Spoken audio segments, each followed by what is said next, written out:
Rashtrawadi SP पक्ष विधानसभेला नव्या चेहऱ्याला संधी मिळणार असं सूत्रांची माहिती. तर 20 मतदारसंघ युवकांना संधी मिळण्याची तयारी.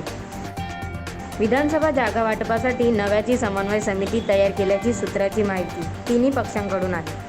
प्रत्येकी 2 जणांचा समन्वय समिती समावेश. पोलीस भरतीतील मराठा उमेदवारांना मोठा धक्का. EWS मधून अर्ज केलेल्या उमेदवारांच्या निवडीला स्थगित केले.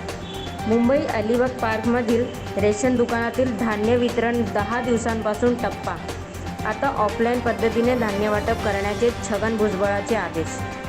अमोल मिटकरींनी लायकीत राहावं असा देशपांडे यांच्या मिटकरीवर हल्लाबोल. तर मिटकरी इतके नीच राजकारणीय असतील असं वाटलं नव्हतं म्हणत देशपांडेने यांचा शाब्दिक वाद.